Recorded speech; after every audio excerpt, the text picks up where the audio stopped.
भारत का इतिहास मुगलों के बिना अधूरा है। मुगलों ने भारत में 300 सालों से भी अधिक समय तक राज किया।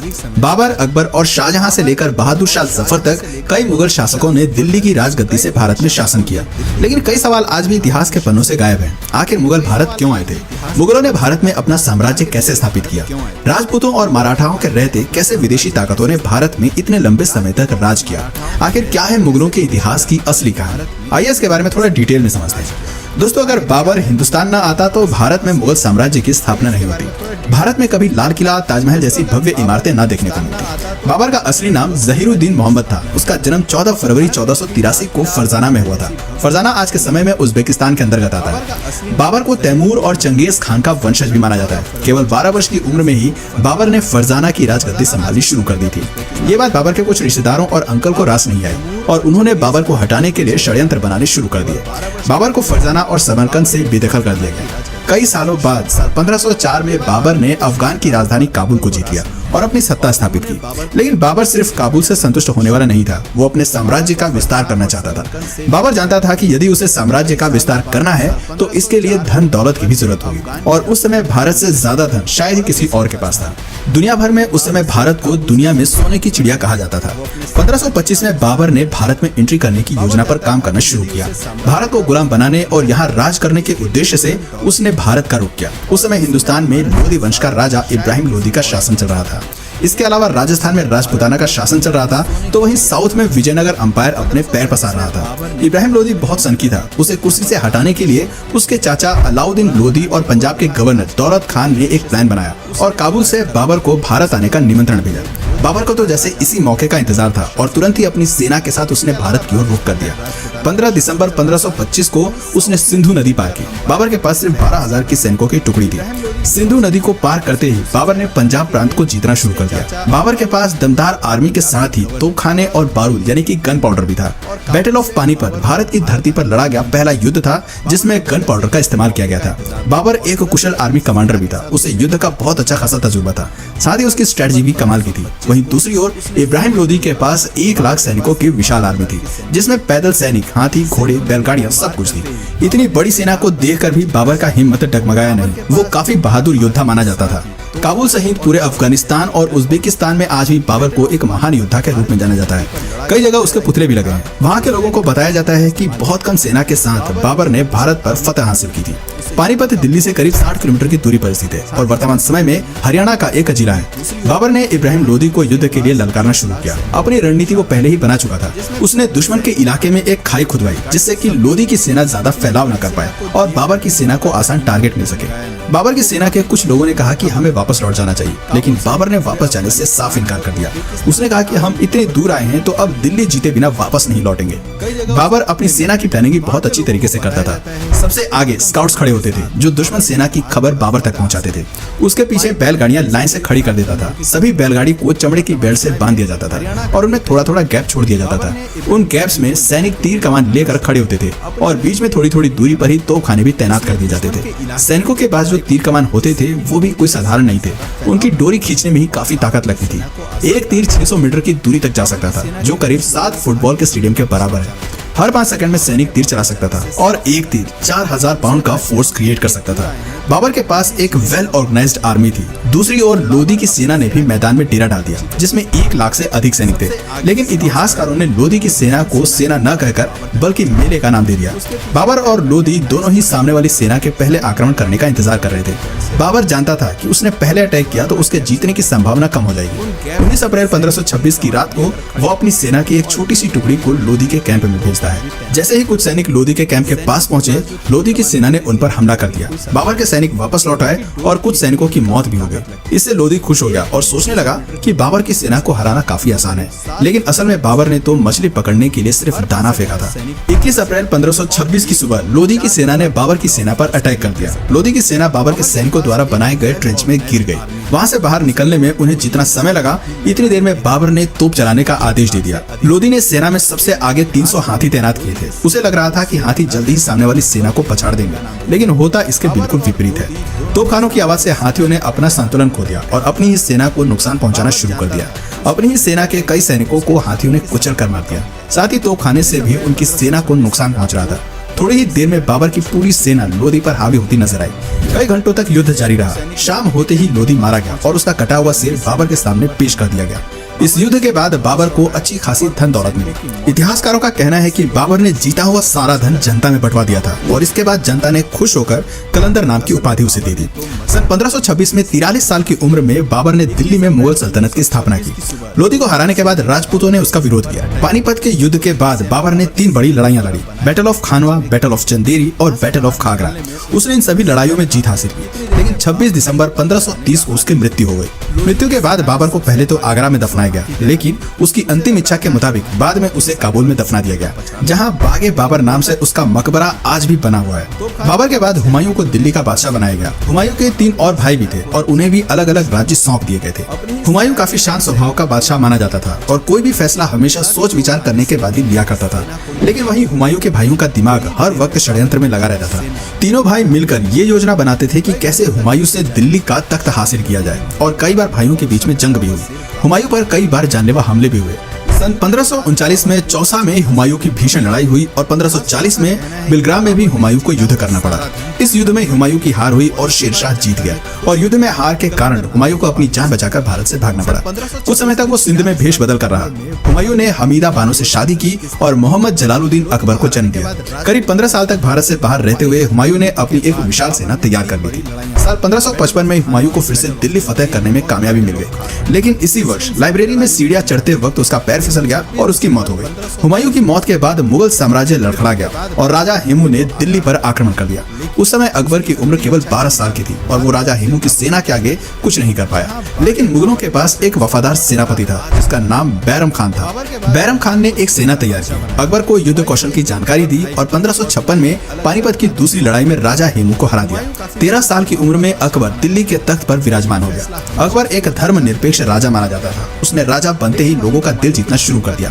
1568 में उसने चित्तौड़ को जीता, लेकिन इसके लिए अकबर को कड़ी मेहनत करनी पड़ी। दिल्ली जीतने के बाद अकबर किसी भी तरह से राजस्थान को जीतना चाहता था, क्योंकि राजस्थान के राजपूत काफी बहादुर माने जाते थे और अकबर जानता था कि यदि राजस्थान को जीत लिया तो पूरे हिंदुस्तान को जीतना फिर ज्यादा मुश्किल नहीं होगा। राजस्थान के कारीगरों को हथियार बनाने में महारत हासिल थी। वहीं अकबर की सेना दमशील स्टील के बने हथियार इस्तेमाल किया करती थी, जो खास तौर पर जंग में दुश्मन का सीना छलनी करने के लिए ही बनाए जाते थे। अकबर अपने हाथियों को भी जीरा बख्तर नाम के लोहे का कवच पहनाया करता था। उसे हाथियों का बहुत शौक था। किसी को मौत की सजा देनी होती थी तो उसे हाथी के पैर के नीचे कुचलवा देता था। चित्तौड़ राजस्थान का सबसे मजबूत साम्राज्य था।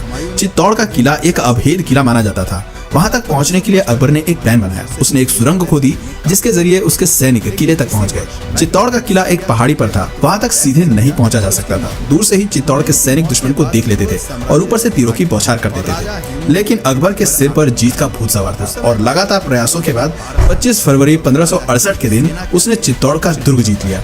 इस जीत के बाद उसका साम्राज्य 25 लाख वर्ग किलोमीटर एरिया में फैल गया था। उसकी सेना ने मैच लॉक बंदूकों का इस्तेमाल करना भी शुरू कर दिया, जो दूर से ही दुश्मन की सेना में आतंक मचाने के लिए जाना जाता था। अकबर की कई बंदूकें आज भी म्यूजियम्स की शान बढ़ा रही हैं। अकबर को आर्किटेक्चर का भी काफी शौक था। उसने दिल्ली से 250 किलोमीटर दूर और आगरा से करीब 40 किलोमीटर दूर फतेहपुर सिकरी नाम का एक शहर बनवाया। इस शहर में कई बाग और महल उसने बनवाए। वो अपनी राजधानी यहाँ पर शिफ्ट करना चाहता था। फतेहपुर में पानी की कमी न हो इसके लिए डैम बनवाए और किले तक पानी पहुँचाने के लिए इंजीनियर्स की मदद से मशीनों का निर्माण कराया। वो मशीन्स उस समय इंजीनियरिंग का बेजोड़ नमूना थी। कहा जाता है कि अकबर ने खुद शहर का नक्शा तैयार किया था और शहर बनाने में उसने खुद भी मजदूरों के साथ कुछ दिन काम भी किया था। 16 साल फतेहपुर सिकरी को बसाने में लगे, लेकिन ये शहर बहुत जल्द वीरान हो गया। दोस्तों, अकबर एक अनपढ़ मुगल बादशाह था। उसने हिंदुओं पर लगने वाले जजिया कर समाप्त कर दिए थे। साल 1605 में अकबर की फूड पॉइजनिंग के कारण उसकी मौत हो जाती है। अकबर के बाद सलीम के हाथ में दिल्ली की कमान आई। सलीम असल में एक अय्याश किस्म का व्यक्ति था। सलीम को अपना नाम भी पसंद नहीं था और उसने अपना नाम बदलकर जहांगीर रख लिया। जहांगीर को अन्यायी लोगों से सख्त नफरत थी। गुनहगारों को वो सख्त से सख्त और क्रूर से क्रूर सजा दिया करता था। जहांगीर ने अपने जीवन काल में कुल 20 शादियां की थी। मानबाई सबसे मशहूर रानी हुई, लेकिन जहांगीर सबसे ज्यादा प्रेम नूरजहां से किया करते थे। जहांगीर के शासनकाल में ही अंग्रेजों ने भारत में आकर ईस्ट इंडिया कंपनी की स्थापना की थी और व्यापार करने की इजाजत मांगी थी। 20 बीवियों से जहांगीर की कई संतानें हुई, लेकिन उसका केवल एक पुत्र ही जीवित रहा, जिसका नाम खुर्रम खान उर्फ शाहजहां रखा गया। सन 1627 में जहांगीर की मौत के बाद शाहजहां दिल्ली का बादशाह बना। शाहजहां के शासनकाल में दिल्ली सहित पूरे हिंदुस्तान ने तेजी से तरक्की की। दुनिया का 1/4 सामान का प्रोडक्शन केवल भारत में ही हो रहा था। आर्थिक तौर पर दिल्ली मजबूत होता गया। आर्ट और आर्किटेक्चर को भी उस दौर में काफी बढ़ावा मिला। मोती मस्जिद, विश्व प्रसिद्ध ताजमहल, दिल्ली का लाल किला, दीवाने आम और दीवाने खास जैसे कई नायाब नमूनों का निर्माण शाहजहां ने करवाया था। शाहजहां ने अपने लिए एक मयूर सिंहासन भी बनवाया था जिसमें कई बेशकीमती हीरे जड़े हुए थे।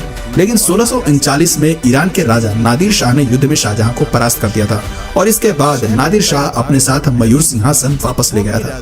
शाहजहां जब बूढ़ा होने लगा तो उसने अपना राजपाट बेटों को सौंपने का फैसला किया। शाहजहां ने अपने बड़े बेटे दारा शिकोह को दिल्ली की राजगद्दी सौंपी। दारा शिकोह सभी धर्मों का आदर किया करता था और एक न्यायप्रिय राजा था।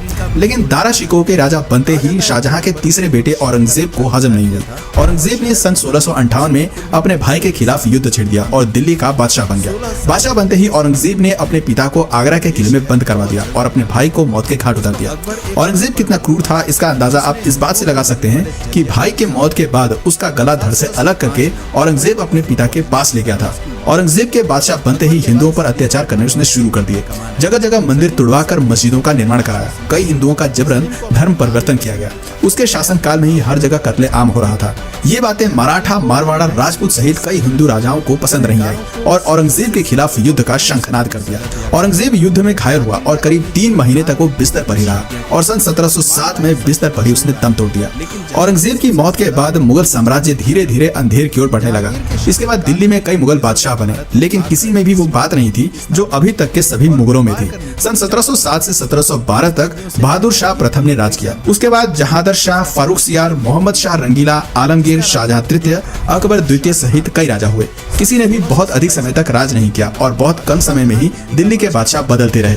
वहीं दूसरी ओर अंग्रेज लगातार मजबूत हो रहे थे और कई राज्यों में मुगलों के शासन का अंत हो चुका था। मुगलों के अंतिम शासक बहादुर शाह जफर द्वितीय हुए, जिनकी मौत सन 1862 में म्यांमार में हुई थी। लेकिन बहादुर शाह जफर की मौत से पहले ही मुगल साम्राज्य का अंत हो गया था। सन 1857 मुगल साम्राज्य का दिल्ली में अंतिम समय माना जाता है। तो दोस्तों ये थी भारत में मुगलों के इतिहास की असली कहानी। दोस्तों अगर इसी तरह के और भी इंटरेस्टिंग टॉपिक्स आपको पसंद है तो नीचे कमेंट सेक्शन में पार्ट 2 जरूर लिखिएगा। और अगर इस वीडियो से आपको कुछ नया जानने या सीखने को मिला या फिर इंटरेस्टिंग लगा तो प्लीज इस वीडियो को एक लाइक करके अपने फ्रेंड्स और फैमिली से जरूर शेयर करें। और यदि आप इस चैनल पर नए हैं तो प्लीज इस चैनल को सब्सक्राइब करके बेल नोटिफिकेशन आइकन को ऑन कर लीजिए ताकि हमारे आने वाले वीडियोस आप मिस ना करें। मिलते हैं फिर किसी वीडियो में नए टॉपिक के साथ, तब तक के लिए नमस्कार। को सौंपने का फैसला किया। शाहजहां ने अपने बड़े बेटे दारा शिकोह को दिल्ली की राजगद्दी सौंपी। दारा शिकोह सभी धर्मों का आदर किया करता था और एक न्यायप्रिय राजा था। लेकिन दारा शिकोह के राजा बनते ही शाहजहां के तीसरे बेटे औरंगजेब को हजम नहीं हुई। औरंगजेब ने सन 1658 में अपने भाई के खिलाफ युद्ध छेड़ दिया और दिल्ली का बादशाह बन गया। बादशाह बनते ही औरंगजेब ने अपने पिता को आगरा के किले में बंद करवा दिया और अपने भाई को मौत के घाट उतार दिया। औरंगजेब कितना क्रूर था इसका अंदाजा आप इस बात से लगा सकते हैं कि भाई के मौत के बाद उसका गला धड़ से अलग करके औरंगजेब अपने पिता के पास ले गया था। औरंगजेब के बादशाह बनते ही हिंदुओं पर अत्याचार करने उसने शुरू कर दिए। जगह जगह मंदिर तुड़वाकर मस्जिदों का निर्माण कराया। कई हिंदुओं का जबरन धर्म परिवर्तन किया गया। उसके शासनकाल में ही हर जगह कत्ले आम हो रहा था। ये बातें मराठा, मारवाड़ा, राजपूत सहित कई हिंदू राजाओं को पसंद नहीं आई और औरंगजेब के खिलाफ युद्ध का शंखनाद कर दिया। औरंगजेब युद्ध में घायल हुआ और करीब 3 महीने तक वो बिस्तर पर ही रहा और सन 1707 में बिस्तर पर ही उसने दम तोड़ दिया। औरंगजेब की मौत के बाद मुगल साम्राज्य धीरे धीरे अंधेर की ओर बढ़ने लगा। इसके बाद दिल्ली में कई मुगल बादशाह बने, लेकिन किसी में भी वो बात नहीं थी जो अभी तक के सभी मुगलों में थी। सन 1707 से 1712 तक बहादुर शाह प्रथम ने राज किया। उसके बाद जहांदर शाह, फारुखसियार, मोहम्मद शाह रंगीला, आलमगीर, शाहजहां तृतीय, अकबर द्वितीय सहित कई राजा हुए। किसी ने भी बहुत अधिक समय तक राज नहीं किया और बहुत कम समय में ही दिल्ली के बादशाह बदलते रहे। वहीं दूसरी ओर अंग्रेज लगातार मजबूत हो रहे थे और कई राज्यों में मुगलों के शासन का अंत हो चुका था। मुगलों के अंतिम शासक बहादुर शाह जफर द्वितीय हुए, जिनकी मौत सन 1862 में म्यांमार में हुई थी। लेकिन बहादुर शाह जफर की मौत से पहले ही मुगल साम्राज्य का अंत हो गया था। सन 1857 मुगल साम्राज्य का दिल्ली में अंतिम समय माना जाता है। तो दोस्तों ये थी भारत में मुगलों के इतिहास की असली कहानी। दोस्तों अगर इसी तरह के और भी इंटरेस्टिंग टॉपिक्स आपको पसंद है तो नीचे कमेंट सेक्शन में पार्ट 2 जरूर लिखिएगा।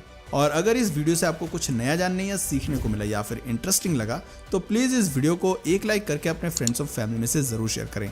और यदि आप इस चैनल पर नए हैं तो प्लीज़ इस चैनल को सब्सक्राइब करके बेल नोटिफिकेशन आइकन को ऑन कर लीजिए ताकि हमारे आने वाले वीडियोज़ आप मिस ना करें। मिलते हैं फिर किसी वीडियो में नए टॉपिक के साथ, तब तक के लिए नमस्कार।